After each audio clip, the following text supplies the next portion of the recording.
चलिए, good evening ma'am.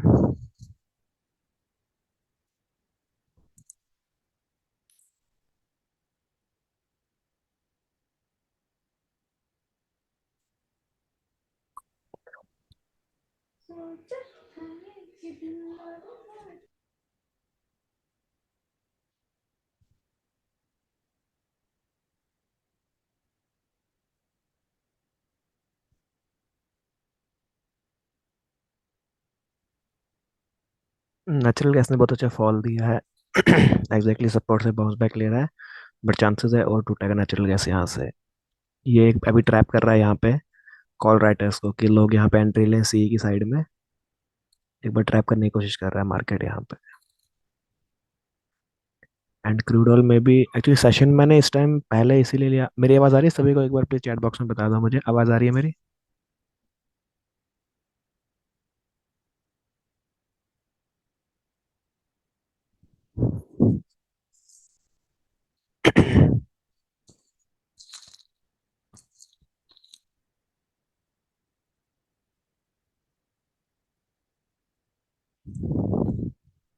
Okay Alok sir, thank you.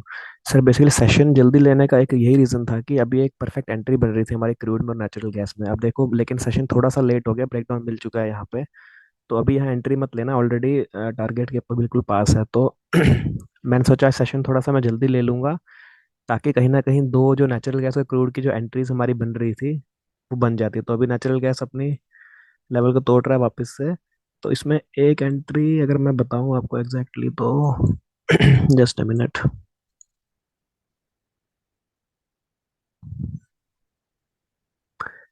हाँ, लेकिन कुछ ज्यादा मिलेगा नहीं, कुछ फायदा नहीं है। How much capital need to trade in commodity? Sir अभी नेचुरल गैस की अगर बात करेंगे तो अप्रोक्सीमेट हमें 60 से 70 थाउजेंड का एक लॉट पड़ेगा। और क्रूड ऑयल भी इस टाइम पे लगभग 55,000 के आसपास एक लॉट पड़ेगा, अगर हम इन द मनी ट्रेड करते हैं तो। एल्स हम अगर दूर का लेते हैं तो फिर वही है उसमें, मतलब प्रॉफिट्स उसमें होते नहीं है बेसिकली, क्योंकि वहाँ पे वो बता देगा कि ये इसमें लिक्विडिटी बहुत कम है, तो आप इसमें ट्रेड में ऑप्शंस में बाई नहीं कर सकते हो।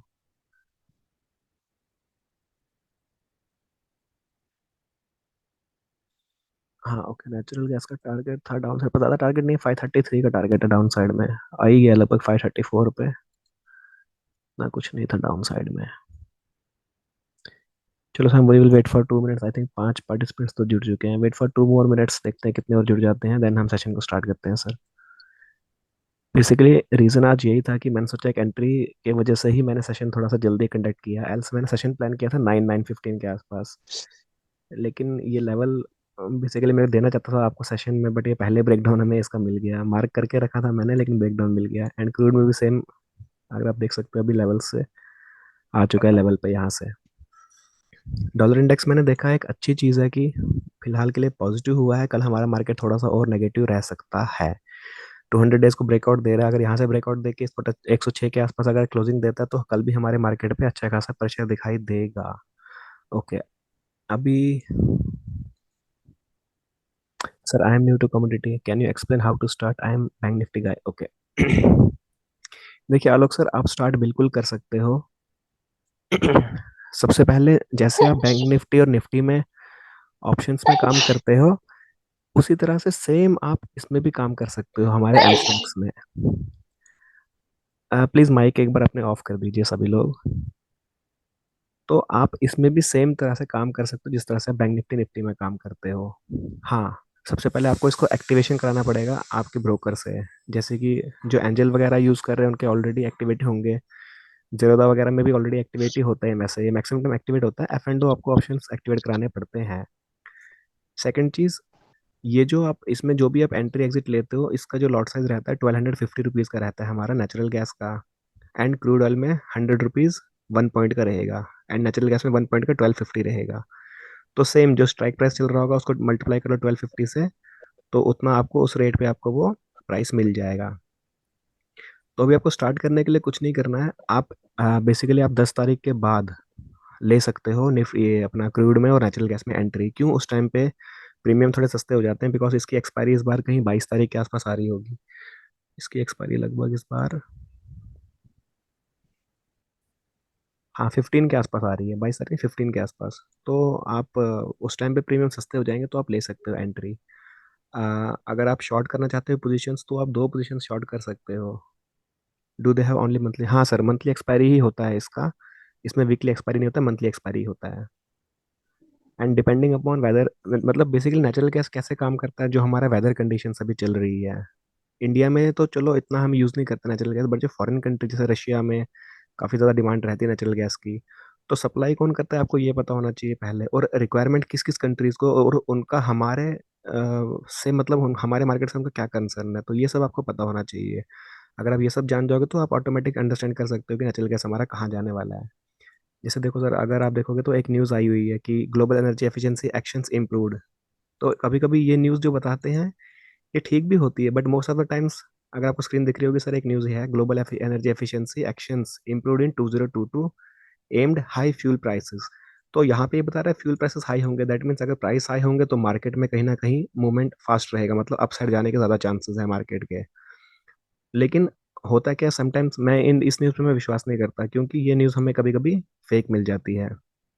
तो आपको बस अपना प्राइस एक्शन फॉलो करना है, और साथ में मार्केट किस डायरेक्शन में मूव कर रहा है वो आपको देखना है। जैसे मतलब मुझे नहीं पता सर बाकी लोग आप कहाँ जुड़े थे इससे पहले, बाकी लोग कैसे काम कराते हैं वो मुझे नहीं पता, बट मेरी अगर ट्रेंड लाइन्स आप देखोगे तो मैं एटलीस्ट 6 से 7 मेरी लाइन्स होती है हमेशा। आप किसी भी चार्ट पे मेरा देखोगे तो आपको ऐसे ही मिलेगा, ये देखो। इवन ऑप्शंस में भी अगर आप देखोगे, अगर मैं आपको डेली मार्केट पे दिखा दूँ तो मैं इसके मतलब मेरे काम करने का तरीका बहुत ही अलग है, ये देखो। और जब मैंने आज बैंक निफ्टी की जब मैंने बात की थी मार्केट के लिए सुबह मॉर्निंग टाइम में, जब मैंने सेशन कंडक्ट किया था 10 बजे के आसपास, कुछ 9:55 मैंने एक सेशन कंडक्ट किया था, तो मैंने बताया था कि मार्केट कहीं साइडवेज टू थोड़ा सा बुलिश रहेगा, बट ये मैंने कंडीशन रखी थी कि अगर इसका ब्रेकआउट मिलता है, ये हमारा जो 43,150 रुपीज़ के ऊपर, तो ही हम बाइंग साइड में जाएंगे, विद द टारगेट ऑफ ये जो मेरी नेक्स्ट डिमांड जोन था 43,240 के आसपास या फिर 250 के आसपास हमें पोजीशंस को एग्जिट करना था। सेम अगर डाउन में मुझे ये ब्रेकआउट मिलता, ये वाला अगर मैं आपको एग्जैक्टली दिखा दूं तो, अगर मेरे को ये ब्रेकआउट मेरा मिल जाता डाउन साइड में, इसके नीचे, यानी इस ये जो मेरी लाइन है इस लाइन के नीचे, तो डेफिनेटली फिर मेरे टारगेट थे ये वाले। ये मैंने सब सेशन में ऑलरेडी बता दिया था कि यहाँ पे मार्केट कहीं ना कहीं कॉल राइटर को ट्रैप करेगा, बिकॉज वो राइटर क्या करेगा, अपनी पोजीशन तो स्क्वायर ऑफ कर देगा, उसको पता है यहाँ से क्या होने वाला है, बट कॉल वाले क्या करेंगे, यहीं पे पुट की पोजीशन बनाएंगे और नीचे का मतलब सोचेंगे मार्केट और टूटेगा, जबकि यहाँ से मार्केट को रिवर्सल होना था। क्योंकि लास्ट सपोर्ट देखो यहाँ पे बहुत इंपॉर्टेंट, यहाँ पे सपोर्ट था, जो पिछला सपोर्ट आप देखोगे 25 तारीख के आसपास इसी लेवल पे लिया था मार्केट ने। ये देखो यहाँ पे भी इसी के आसपास 26 मंडे को, सॉरी 28 तारीख को भी यहीं पे लिया था। और ये जो रेंज हमारी बनाई थी ये थर्सडे के आसपास इसी रेंज में हमारा मार्केट रहा था, तो ये बहुत इंपॉर्टेंट लेवल था नीचे की साइड में टूटने के लिए। अगर ये टूटता तो फिर ये टारगेट हमारा ओपन था। एंड सेम चीज इससे पहले आप देखोगे तो 24 तारीख को भी यही मार्केट इस रेंज में फंस गया था। तो इसलिए मैंने ये लेवल कहीं ना कहीं मार्क करके रखी थी और मैंने सुबह ही बता दिया था कि ये लेवल बहुत ही इंपॉर्टेंट है आज के लिए।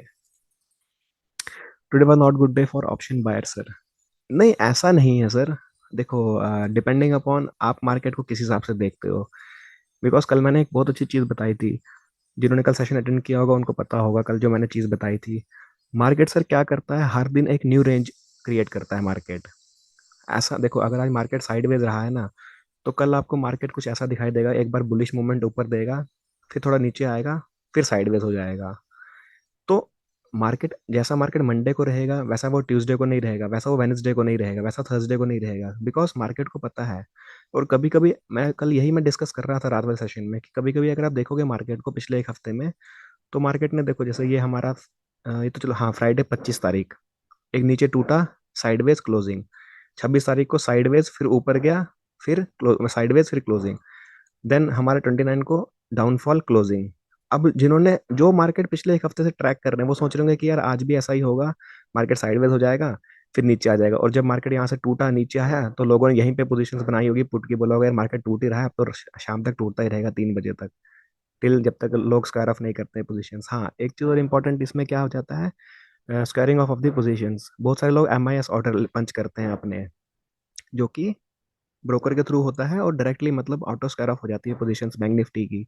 इसलिए आप देखते होंगे कहीं ना कहीं जब लास्ट में मार्केट जिस टाइम क्लोजिंग हो रही होती है तो थोड़ा सा प्रेशर रहता है। जैसे देखिए आज भी रेड रेड क्लोज हुआ है, लास्ट टाइम भी रेड रेड, तो जब भी क्लोज थोड़ा सा प्रेशर रहता है, बिकॉज इंटरडे जो जितने भी इंटरडे वाले लोग बैठे होते हैं वो अपनी पोजीशन स्क्वायर ऑफ कर देते हैं, इसीलिए कहीं ना कहीं प्रेशर रहता है मार्केट पे। सेम चीज मैंने निफ्टी के लिए बताई थी कि निफ्टी भी एक रेंज में ही रहेगा अपनी। तो ये ट्रेंड लाइन मैंने एक मार्क की थी, टूटी और इसी रेंज में आके यहाँ पे ट्रैप करने की कोशिश की इसने। सेम पुट यहाँ पे लोगों ने वापस से पुट बाय किया होगा कि यार मार्केट ने सपोर्ट तोड़ा, बट उन्होंने देखा नहीं किया, तो डिमांड जोन है नीचे। अगर हम मैं आपको एग्जैक्टली दिखाऊं तो ये लेवल जो हमारी थी ये इंपॉर्टेंट डिमांड जोन थी, ये देखो, ये जो पूरी की पूरी साइडवेज मार्केट रही है। तो यहाँ पे तो एंट्री बन ही, ये तो नो लेवल एंट्री थी कि एंट्री लेनी ही नहीं थी इस जगह पे। तो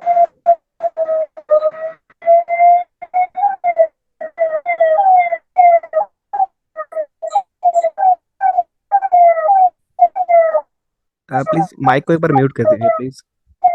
जिनका भी माइक ओपन है काइंडली म्यूट कर दीजिए प्लीज। ओके। तो यहाँ पे तो एंट्री बननी नहीं थी, बिकॉज देखो सेम पीछे का मार्केट यहाँ देखोगे तो साइडवेज था।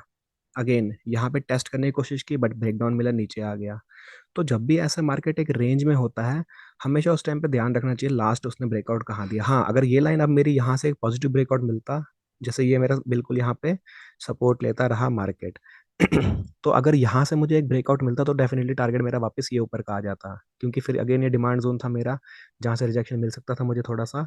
और फिर उसके बाद यहाँ से वापस अगर इस लेवल को तोड़ता तो मैं फिर वेट करता टारगेट का 18,884 रुपीज़ का, जो कि मैंने ऑलरेडी मुसल्बा मार्केट में डिस्कस कर लिया था।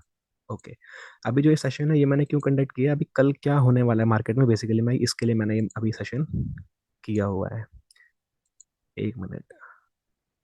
Natural gas, okay, down, crude oil, ठीक है। देखो क्रूड ऑयल तो अपने लेवल पे आके वापस अभी ऊपर जा रहा है, ठीक है। चलो। तो ओके, पहले मैं कुछ स्टॉक्स डिस्कस कर लेता हूँ आपसे इंपॉर्टेंट, जिनके बारे में हमने कल डिस्कस किया था, उनके हम टारगेट से एक बार देख लेते हैं। आई एक्स तो चलो ठीक है, वन अच्छा 150 का क्लोजिंग दिया तो बढ़िया है, 3 पॉइंट ऊपर ही दिया है कल की रेंज से, तो अच्छा है फिलहाल के लिए। एंड 200 डेज के भी ऊपर है तो अच्छा है इंट्राडे के लिए, ठीक है। साउथ इंडियन बैंक ने आज थोड़ा सा हमें जो मूवमेंट दिया है वो नेगेटिव दिया है। तो यस, अगर किसी को साउथ इंडियन बैंक बाय करना है तो मैं अगेन बता रहा हूँ, अभी तो नहीं बट 16 रुपीज़ 20 पैसे के आसपास हम इसकी बाइंग कर सकते हैं लॉन्ग टर्म के लिए। सेम लॉन्ग टर्म का मतलब ऐसा नहीं कि 1 लाख रुपया डाल दिया, नहीं, 1500 2000 3000 तक का डाल दिया, मतलब जैसे आप इंट्राडे में लॉस कर लेते हो अपना 2 से 2500 3000 का, सेम इसमें डाल के छोड़ देना है इसको। फिर इसको देखना नहीं है अगले 6-7 महीने तक, बिकॉज 7 महीने बाद जो आपने 3000 डाला होगा वो डेफिनेटली आपको 10 से 12 हजार दिखाई देगा। बट दैट डजेंट मीन कि आप 50 हजार का इन्वेस्टमेंट कर दो, नहीं, ऐसा मैं कभी नहीं बोलूंगा। क्यों? बिकॉज इन केस अगर हमारा ये मार्केट टूटता है नीचे, तो फिर हम जो हमने पैसा अपना बचाया है आगे के लिए उसमें हम एवरेजिंग करेंगे नीचे। अगर मान लो मार्केट अभी 15 रुपए पे आ जाता है, तो मैंने अगर अभी 100 शेयर लिए हैं तो वहां पे फिर मैं और 30 उठा लूंगा, नीचे जब आएगा थोड़ा और नीचे आएगा तो थोड़ा और 30 उठा लूंगा, तो ऐसे करते करते मैं एवरेजिंग करूंगा नीचे। सेम अगर ऊपर जाता है मार्केट अभी 20 रुपए पे आता है तो वहां पे फिर से मैं 30 खरीदूंगा, तो जो मैंने 16 रुपए पे लिया होगा वो मेरा 17 रुपए की एवरेजिंग पे आ जाएगा। तो ऐसे ऐसे मार्केट मेरा होना, मतलब ऐसे हमारा बेसिकली तरीका होता है किसी भी चीज़ को इन्वेस्ट करने का, किसी भी स्टॉक में। ऐसा नहीं आपने ये इसी रेंज में उठा लिया अभी 50 हजार का और पता लगा नीचे आ गया, फिर आप बोलोगे यार इतना लॉस चल रहा है मेरा, मैंने गलत टाइम पे उठा लिया, तो ये टाइम डेफिनेटली गलत है। अगर मार्केट कहीं ना कहीं, जैसे कि मैंने ये इस रेंज पे कहीं आके अगर आपको मिलता है वापस एक बार साउथ इंडियन बैंक 10 रुपए 20 पैसे के आसपास, हालांकि मुश्किल है यहाँ तक आना, बट इन केस यहाँ आता है तो फिर ये तो बहुत ही अच्छी बाइंग है यहाँ से। तो फिर मैं बोलूंगा एटलीस्ट 10 से 20 हजार रुपए का इन्वेस्टमेंट आप डाल सकते हो आराम से, क्योंकि ये एक मेजर मेजर सपोर्ट है कि अगर यहाँ से टूटा फिर तो स्टॉक बहुत नेगेटिव हो जाएगा, यानी 4-5 रुपए पे आ जाएगा, बट ये फिलहाल के लिए बहुत इंपॉर्टेंट लाइन है। तो यहाँ से टूटना मुझे लग नहीं रहा है कि इससे नीचे आएगा ये मार्केट। अगर ऊपर गया तब तो ज्यादा प्रॉफिट होगा ना सर। हाँ आलोक सर, राइट, ऊपर गया प्रॉफिट होगा, लेकिन अगर नीचे आया तो लॉस भी तो वैसा होगा ना सर। इसीलिए जब भी बाइंग, हाँ, मतलब ये ऐसा नहीं है कि स्टॉक के लिए ही मैं ये चीज सजेस्ट कर रहा हूँ। अगर आप ऑप्शंस में काम कर रहे हो, इंट्राडे में काम कर रहे हो, तो उसके लिए भी ये उसके लिए भी यही चीजें इंप्लीमेंट होती है कि अगर आपको लॉस दिखाई दे रहा है तो आप सारी क्वांटिटी एक साथ एग्जिट मत करो। आप कभी कभी देखते होंगे मार्केट नीचे आया, फिर आपने वहां पे पोजीशंस अपनी स्क्वायर ऑफ कर ली, फिर कहीं ना कहीं मार्केट ऊपर पॉजिटिव हो गया, फिर आप क्या बोलते हो, यार मेरा तो एसएल हिट करवा दिया मार्केट ने, अब मैं क्या करूं यार, मैंने गलती कर दी, थोड़ा वेट किया होता तो मुझे थोड़ा सा मेरा जो लॉस होता वो कम होता। तो सर ये एक तरीका है, जब आपको जहां पे आप सोच रहे हो कि मुझे एक क्वांटिटी एग्जिट करनी है सारी की सारी, तो अगर आपने 10 क्वांटिटी बाई किया तो वहां एटलीस्ट 5 से 6 क्वांटिटी अपनी एग्जिट कर लो, 4 क्वांटिटी होल्ड रखो टिल द टाइम अगर मार्केट थोड़ा सा और नेगेटिव जाता है, तो जब आप उसको भी एग्जिट करोगे तो आपका ज्यादा लॉस नहीं होगा, बिकॉज वो जो आपने पहले 5 एग्जिट की होगी उस पॉइंट पे है, और जो अब जो आप एग्जिट करोगे उससे थोड़ा सा नीचे, तो दोनों का एवरेज हो जाएगा, तो आपका लॉस थोड़ा सा कम हो जाएगा, ऐसा नहीं है कि बढ़ जाएगा। लेकिन अगर वो सारी क्वांटिटी उधर नीचे एग्जिट करते हो तो फिर लॉस आपका बढ़ जाएगा। तो ये एक तरीका है। सेम अगर मार्केट वहां से रिवर्सल देता है तो आपके लिए फायदा हो जाएगा कि अगर 5 क्वांटिटी, जैसे मतलब अगर मैं आपको एक चार्ट दिखा दूं मार्केट का, कल ही ऐसा हुआ था, अगर मैं आपको दिखाऊं एग्जैक्टली एक्सपायरी का दिन क्या हुआ था बैंक निफ्टी में।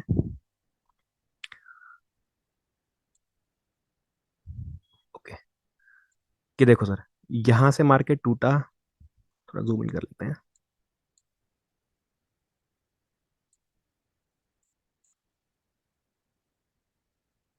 ओके, कल मार्केट टूटा, मान लो सर किसी ने यहाँ पोजीशन अपनी बनाई है। अब मार्केट तो यहाँ से नीचे आ गया, तो आपने क्या किया, यहाँ सारी क्वांटिटी एग्जिट कर दी, पर देखो वापस मार्केट ऊपर आ गया इसी रेंज में, तो यानी जो आपका लॉस था, अगर यहाँ पे आपका लॉस चल रहा था 50,000, तो जब मार्केट इस रेंज में आया तो लॉस आपका दिख रहा होगा 20,000। लेकिन आपने तो यहाँ पोजीशन सारी अपनी एग्जिट कर दी, तो हुआ क्या, एट द एंड आप लॉस लेके गए मार्केट से। लेकिन अगर आप यहाँ पे अपने वही 50 की जगह 25 क्वांटिटी यहाँ एग्जिट की होती, और बाकी क्वांटिटी यहाँ एग्जिट की होती इस लेवल पे, जब ये रेड कैंडल या फिर इस लेवल पे भी, तो आपका जो लॉस होता है वो आई थिंक 15 से 16 हज़ार का ही होता। जहाँ 50,000 लॉस बुक कर रहे हैं वहाँ 16,000 का लॉस आप बुक करते हैं, तो कितना आपको फायदा हो जाता। तो इसीलिए सेम जब आपको प्रॉफिट बुकिंग करनी है तो उस टाइम पे सारी क्वांटिटी एक साथ एग्जिट नहीं कर देनी है। प्रॉफिट बुकिंग में भी थोड़ी थोड़ी करके क्वांटिटी, मान लो आपने 10 ली हुई है, प्रॉफिट में तो हमेशा धीरे धीरे क्वांटिटी एग्जिट करनी है। लॉस में तो चले बेशक हम क्विकली स्क्वायर ऑफ कर सकते हैं, लेकिन प्रॉफिट में हमेशा, जैसे देखो ये मार्केट अभी बना था यहाँ मान लो, तो जब ये कैंडल बनी, जितनी मैंने सपोर्ट लाइंस ड्रॉ की है, 1 2 3 4 और 5, तो पहली पे मैंने दो दो निकाल दी, दूसरी पे दो निकाल दी, तीसरी पे दो निकाल, चौथी पे दो निकाल दी, ऐसे करते करते मैंने 10 की 10 निकाल दी, तो एट द एंड मुझे प्रॉफिट ही मिलेगा उसमें मैं। लेकिन अगर आप यहीं पे एग्जिट कर दोगे, आपको प्रॉफिट 3,000 दिखाई देगा। बट आप स्लोली स्लोली क्वांटिटी एग्जिट करोगे तो प्रॉफिट आपको कम से कम 9 से 10 हज़ार रुपये यहाँ तक दिख जाता है। ये जो बुलिश कैंडल थी, क्योंकि ये किसने कितने पॉइंट का हमें टारगेट दिया था लगभग, इसने हमें दिया था अप्रॉक्स, ये कैंडल हमारी बनी थी लगभग 256 पॉइंट की बनी थी, और इसमें स्टॉप लॉस हमारा कितने पॉइंट का था, 56 पॉइंट का हमारा स्टॉप लॉस था। तो धीरे धीरे एग्जिट करते तो जो प्रॉफिट आपका रहता वो कम से कम भी आपका मतलब 5,000, लगभग 7,000 रुपये एक लॉट पे। बट आप स्लोली स्लोली एग्जिट करते तो 5,000 रुपये के आसपास आपको एवरेजिंग मिल जाती है एक लॉट की, तो भी आप अच्छा प्रॉफिट मतलब बुक कर लेते हैं यहाँ से। ओके, एक मिनट, एक चैट में कुछ मैसेज आया है किसी का।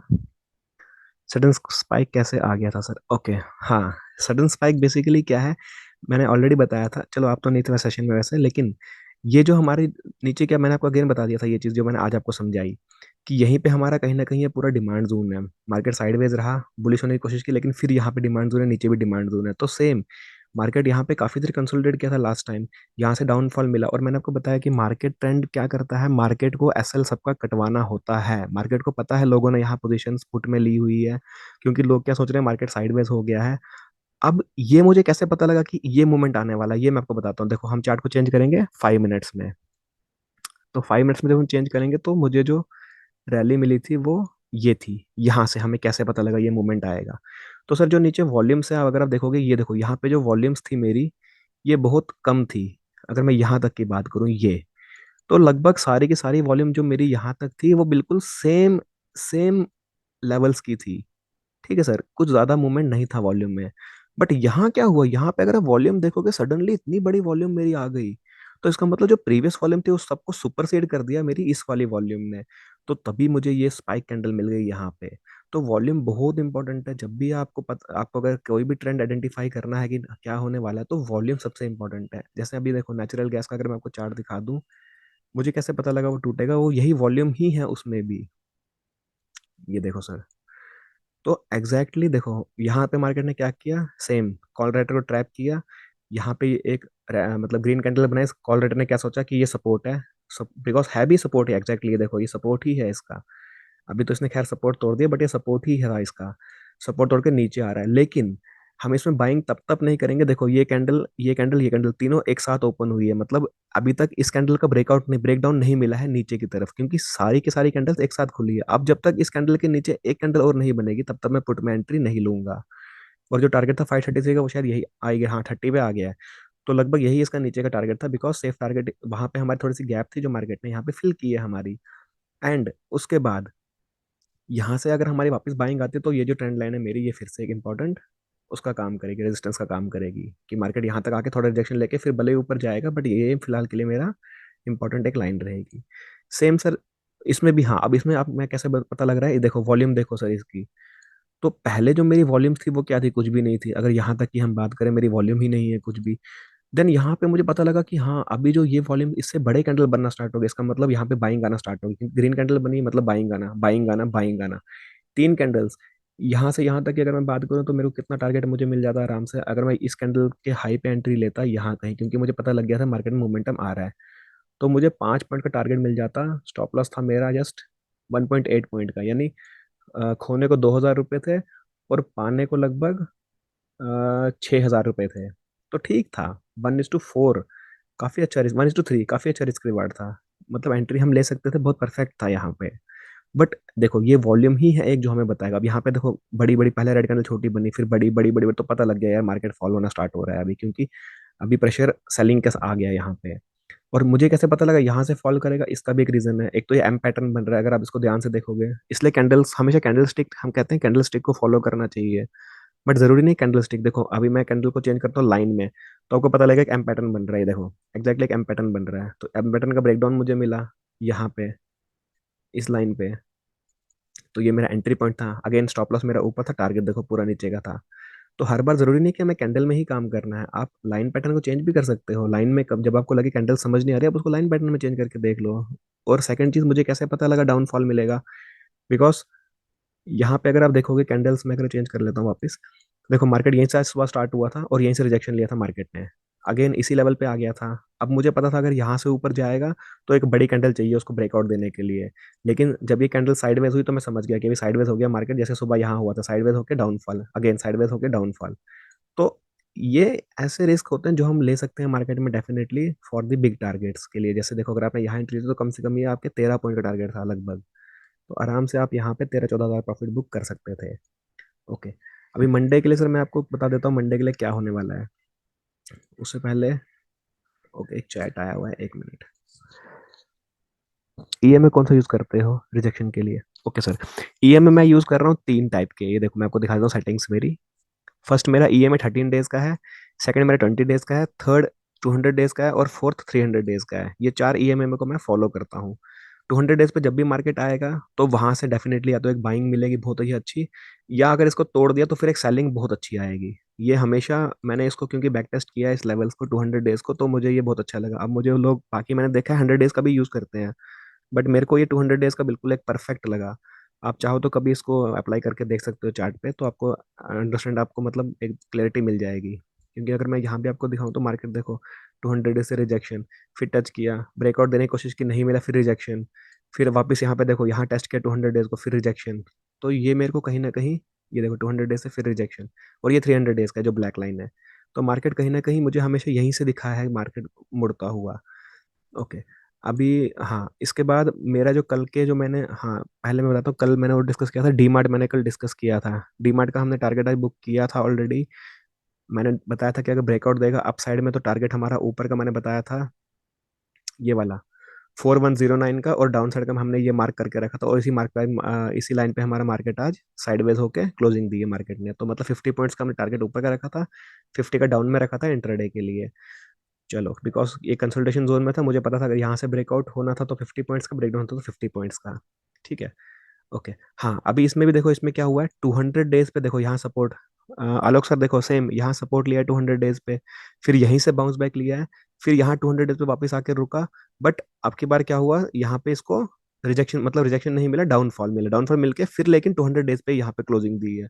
तो अभी के लिए स्टॉक हमारा नेगेटिव नहीं है। अगर ये 200 डेज के ऊपर कल वापस निकल जाए तो फिर से एक पॉजिटिव हो जाएगा। लेकिन हाँ अगर यहाँ से अब नेगेटिव हुआ तो सेकंड टारगेट मुझे लगभग 3900 के आसपास दिखाई देगा। हमने जो मार्क किया था एक टारगेट और इसका, अच्छा मैंने वो डिलीट कर दिया है। लगभग यहाँ कहीं हमने मार्क किया था 3968 के आसपास, हमने मार्क किया था कि 3968 रुपीज के आसपास आ जाएगा ये। ठीक है। देन मैंने सीजी पावर मैंने डिस्कस किया था, सीजी पावर भी अच्छा एक स्टॉक है, ले सकते हो। एंड बट अभी के लिए नहीं लेना है, इंट्राडे में आप इसको बाय कर सकते हो जब ये 271 की रेंज में आपको दिखाई देगा, लगभग 271 से 272 की रेंज में दिखाई देगा, वहां पे इसको बाय कर सकते हो इंट्राडे के लिए। फिलहाल के लिए ये भी अपने सपोर्ट से ऊपर जा रहा है। तो टारगेट इसके ऊपर के रहेंगे 283 के, अभी 278 चल रहा है, 283 से थोड़ा रिजेक्शन इसको मिल सकता है, क्योंकि हर बार देखो यहाँ देखो 283 से रिजेक्शन, 83 83 83 फिर 83। तो मार्केट हमें समवेयर ऐसे दिख रहा है इस टाइम पे, सीजी पावर में थोड़ा सा नेगेटिव दिख रहा है डाउन ट्रेंड में आता हुआ। ये लाइन को अगर मैं और एक्सटेंड करूंगा तो ऐसा मुझे कुछ दिखाई दे रहा है एकदम से सीजी पावर आता हुआ। तो फिलहाल के लिए सीजी पावर मुझे कहीं ना कहीं नेगेटिव दिख रहा है, और ये ट्रेंड लाइन भी अभी इंपॉर्टेंट रेजिस्टेंस का काम करेगी। इसका ब्रेकआउट होते ही फिर एक अच्छा रैली हम कह सकते हैं, ये लगभग 280 के आसपास है। लेकिन इंपॉर्टेंट, दोनों को मैं फॉलो करना है, 280 तो फॉलो करना ही करना है, प्लस ये जो मेरी 283 है, 280 प्लस 2, दोनों का ब्रेकआउट होने का मतलब है यस अभी स्टॉक हमारा पॉजिटिव है, एक अच्छी डायरेक्शन में अभी मूव करेगा। खाली इसको देख के हम नहीं बोल सकते कि स्टॉक पॉजिटिव है, जो हमारा प्रीवियस आया था वो भी टूटना चाहिए। चलो आईआरएफसी की मैंने बात की थी। आईआरएफसी भी आज कहीं ना कहीं साइड, हाँ ये हमने उस दिन के टारगेट अचीव किए थे, डाउन साइड का हमारा टारगेट अभी तक आया नहीं है, बट ये भी आ जाएगा बिकॉज अभी भी आईआरएफसी थोड़ा सा नेगेटिव ही है। एंड अगर आपको इसको खरीदना है तो आप खरीद सकते हो 32 रुपीज़ पे फॉर इंट्राडे के टारगेट्स के लिए, 35 रुपीज़ के टारगेट के लिए। और अगर लॉन्ग टर्म के लिए खरीदना है आप इसको, तो ये कहीं ना कहीं बाइंग होगी 22-23 रुपए के आसपास। हाँ 23 रुपीज़ के आसपास लॉन्ग टर्म के लिए, जब ये नीचे कहीं टूट के आएगा 23 रुपए पे, तब तभी हम इसको खरीदेंगे। टिल द टाइम हम इसको नहीं खरीदेंगे। ठीक है, उसके बाद हाँ आईआरसीटीसी। आईआरसीटीसी भी आज अच्छी मूवमेंट दी है। टारगेट्स हालांकि हमने इसमें आज मार्क नहीं किए थे, कल के ही टारगेट्स थे हमारे, आज के तो हमने कुछ मार्क नहीं किए थे इसमें। ओके। तो आईआरसीटीसी भी मुझे कहीं ना कहीं पॉजिटिव ही दिखाई दे रहा है, बिकॉज फिलहाल के लिए अप ट्रेंड में ही चल रहा है मार्केट, डाउन ट्रेंड में नहीं है। एंड सेकंड चीज, 15 मिनट्स के चार्ट पे और भी हमें पॉजिटिव दिख रहा है मार्केट। तो कोई ऐसा इशू नहीं है, आईआरसीटीसी अभी आप होल्डिंग रख सकते हो, कोई ऐसा दिक्कत नहीं है आईआरसीटीसी में। हाँ जिन्होंने हायर पे बाइंग की है आईआरसीटीसी की, वो यहाँ पे कहीं एवरेजिंग अभी कर सकते हैं आईआरसीटीसी में, क्योंकि एक अच्छा ब्रेकडाउन मिला था। हमने तो यहाँ बाइंग करवाई थी जब ये 701 722 पे आया था, तो यहाँ काफी लोगों ने एवरेजिंग की थी अपनी। अभी तो वापस ऊपर आ गया, तो एक इंपॉर्टेंट लेवल 737 का ही है इसका, 737 ब्रेकआउट करते ही फिर एक अच्छी रैली लगभग 762 रुपीज तक ये आने वाले टाइम में, शॉर्ट टाइम में जाएगा, मतलब दिखाई देगा आपको जाता हुआ आईआरसीटीसी। 761 762 पे भी इसको बुक कर सकते हो जो शॉर्ट टर्म के लिए लेना चाहता है आईआरसीटीसी को। ओके, अभी हम बात करते हैं निफ्टी की, कि निफ्टी मंडे को कैसे काम करेगा। निफ्टी के लिए सेम, अगर मार्केट गैप अप खुलती है तो मुझे लग रहा है मार्केट कहीं इसी डिमांड जोन के आसपास खुलेगी। बिकॉज क्यों, क्योंकि एक तो ये सपोर्ट लाइन भी है मार्केट। एक चीज हमेशा याद रखना, मार्केट जब भी खुलती है तो या तो अपने सपोर्ट पे खुलेगी या अपने रेजिस्टेंस पे खुलेगी, दोनों में से एक लेवल पे खुलती है। ऐसा जरूरी नहीं है कि मार्केट कहीं मिड में आपको कभी नहीं, जैसे देखो ये भी खुली थी आज तो अपने डिमांड जोन में ही खुली थी। एंड मतलब किसी की भी अगर बात, बैंक निफ्टी भी अगर आप देखोगे तो ये देखो, ये इसके नीचे की ट्रेंड लाइन थी हमारी इमीडिएट सपोर्ट, तो यहीं पे खुला था और ये ऊपर का था। तो जब भी मार्केट खुलता है तो ऐसे ही गैप अप गैप डाउन ऐसे ही होता है, ऐसा नहीं कि कहीं भी आके वो खुल जाएगा, ऐसा कभी नहीं होता है। तो निफ्टी मुझे अगर गैप अप मिला तो कहीं ना कहीं इस रेंज में मिलेगा, मैं 18776, या हम ये कह सकते हैं 18802, अगर इस रेंज में भी मिलता है। या हम कह सकते हैं 18841, ज़्यादा गैप अप हो तो 841 850 तक हमें मिलेगा निफ्टी खुलता हुआ। एंड सेम, अगर निफ्टी यहाँ खुलता है और पहली कैंडल मुझे कुछ शूटिंग स्टार मिलती है या इन्वर्टेड हैमर मिलता है, तो फिर मैं सेलिंग की साइड ही जाऊंगा। लेकिन सेलिंग की साइड ऐसा नहीं, अगर मार्केट यस यहाँ कहीं खुलता है तो मैं इमीडिएट सेलिंग नहीं करूंगा, या अगर सेलिंग कर सकते हो तो फिर शॉर्ट टारगेट बस इस लाइन तक के लिए, क्योंकि फिर अगेन यहाँ डिमांड जोन है, मार्केट यहाँ कहीं आएगा तो यहाँ से पुल बैक ले सकता है। तो आपको वेट करना है एटलीस्ट, फिर ऐसे मार्केट ब्रेकडाउन दे एग्जैक्टली ये लाइन ऐसे ब्रेकडाउन देनी चाहिए। फिर इसके बाद तो मेरे को पता है ये टारगेट मेरे 18678 के वापस है, सेकंड टारगेट 18607। तो लगभग 200 पॉइंट का हमें डाउनफॉल देखने को मिल सकता है मार्केट में। फिलहाल निफ्टी है कहाँ, वनडे के अगर हम चार्ट पे देखेंगे तो निफ्टी मुझे कहीं ना कहीं, निफ्टी मुझे नेगेटिव दिख रहा है। एंड सेकंड चीज, चैट 1 मिनट, विप्रो का भी बता दीजिए सर। हाँ मैम विप्रो को भी बता दूंगा, जस्ट 1 मिनट रुक जाओ। हाँ मुझे कहीं ना कहीं मेरे को इस टाइम पे निफ्टी नेगेटिव ही दिख रहा है, बिकॉज प्रीवियस डे की क्लोजिंग से नीचे क्लोजिंग दी है। और सेकंड चीज, इसने एक एग्जैक्टली इन्वर्टेड हैमर बनाया है। बट अगर ये इन्वर्टेड हैमर टॉप पे, यहाँ ये जो कैंडल थी, अगर ये इन्वर्टेड हैमर होती मेरी, तो फिर मैं कहता है अच्छा डाउनफॉल मिलेगा, लेकिन यहाँ कहीं इन्वर्टेड हैमर बना है, तो मार्केट थोड़ा सा करेक्शन लेके फिर ऊपर हो सकता है। हाँ अभी करेक्शन कहाँ तक लेगा मार्केट, तो मुझे एस्टिमेशन लेवल लग रही है 18400 तक एक बार मार्केट वापस आ सकता है नीचे हमारा निफ्टी। हाँ परफेक्ट, 18400 की रेंज में या फिर 18374 तक की रेंज में हमें वापस एक बार निफ्टी दिखाई दे सकता है। और उसके बाद मैंने बाइंग साइड आपको बता ही दिया है कि बाइंग हमें तभी करनी है जब हमारा मार्केट कहीं ना कहीं इस रेंज के ऊपर निकल जाएगा विप्रो लॉन्ग टर्म के लिए। मैम एक मिनट में आपको बताता हूँ, जस्ट एक मिनट। तो ओके, तो इसके इस रेंज के एक बार ऊपर निकल जाएगा, इस रेंज के ऊपर जैसे हमारा निकल जाएगा निफ्टी, तो फिर मैं तभी बाइंग करूंगा। बट मैं मार्केट में वैसे मंडे के लिए सेलिंग की साइड ही जाऊंगा, क्योंकि एक इन्वर्टेड हैमर बना है। तो फर्स्ट हाफ मुझे लग रहा है कहीं ना कहीं मार्केट ऐसे नीचे आएगा एक रेंज में वापस, फिर हमें भले ही वो पुल बैक दे दे, बट इनिशियल हाफ में मुझे वो डाउनफॉल ही दे, जैसे इस बार आज हुआ था तो एक डाउनफॉल हमें मिला था देखने को, वैसे ही मंडे को हो सकता है। बट ये प्रोबेबिलिटी है, ऐसा नहीं कि होगा ही होगा, वो एक प्रोबेबिलिटी है कि हो सकता है, क्यों एक क्या मैं एक पैटर्न को देख के आपको बता रहा हूँ कि ऐसा पॉसिबिलिटी है।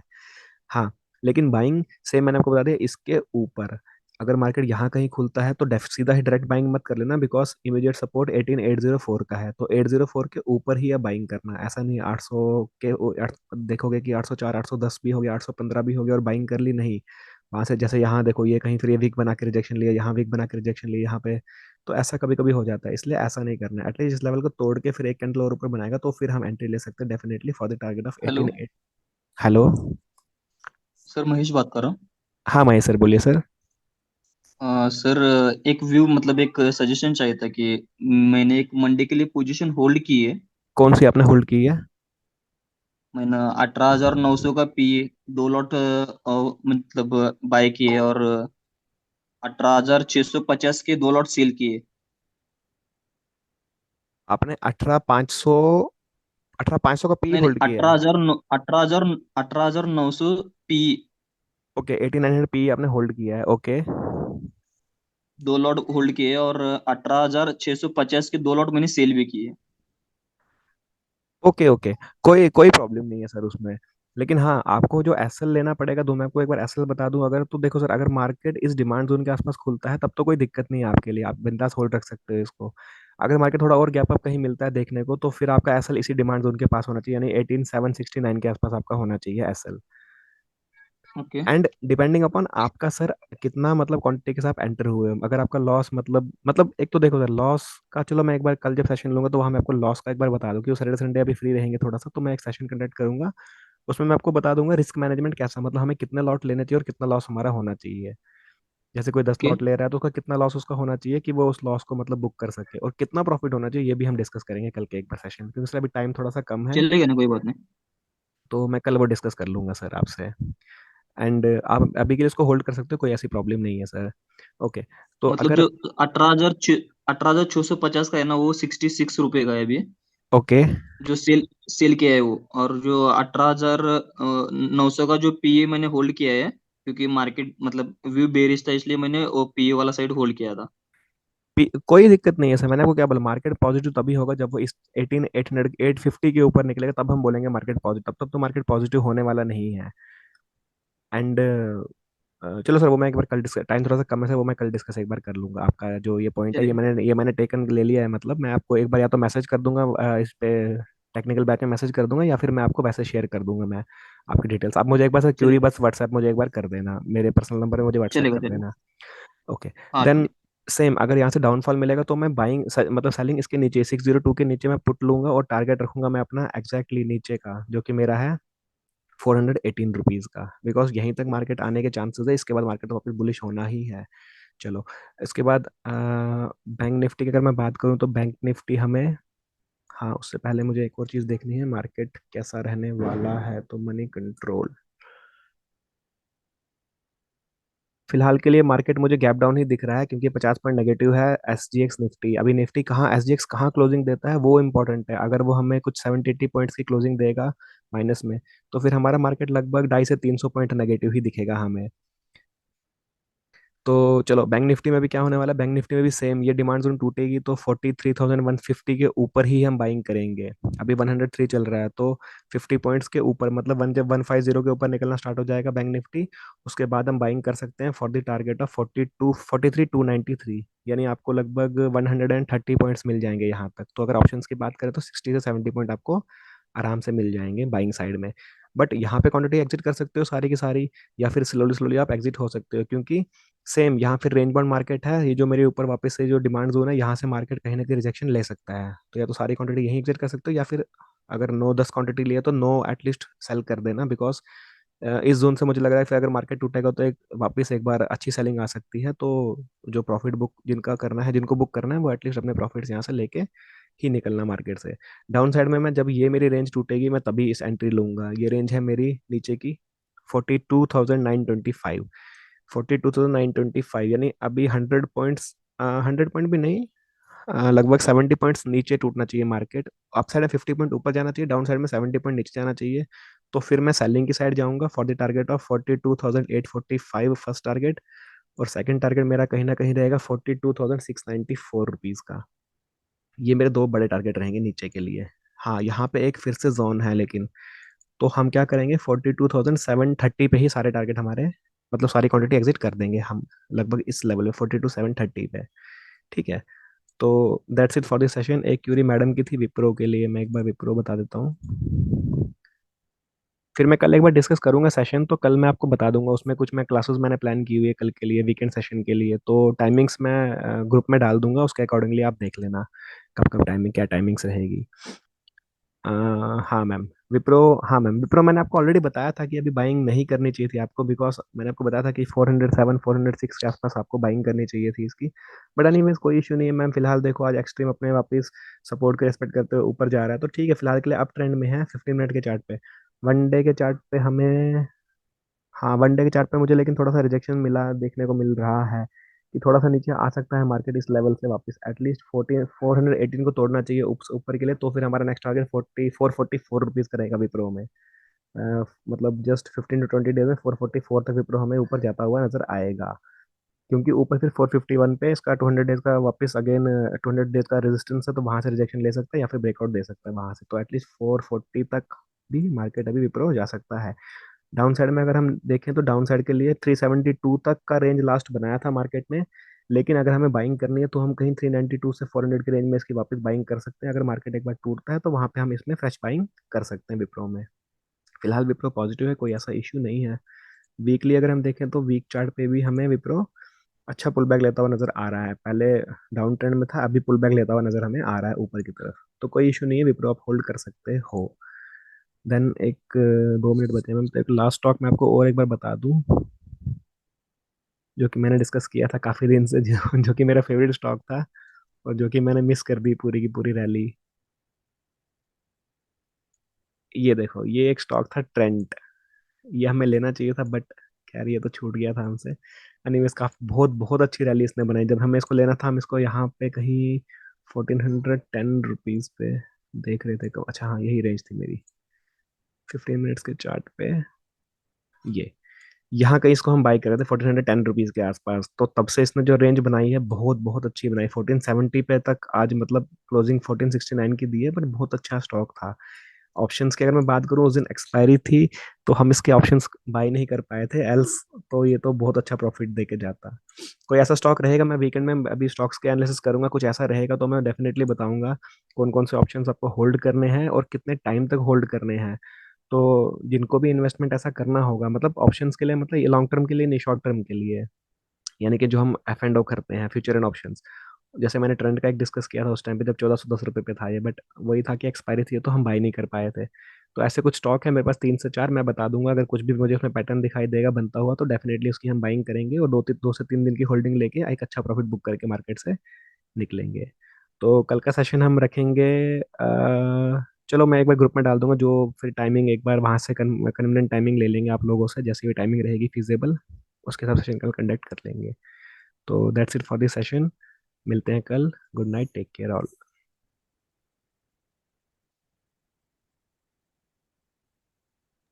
Good night.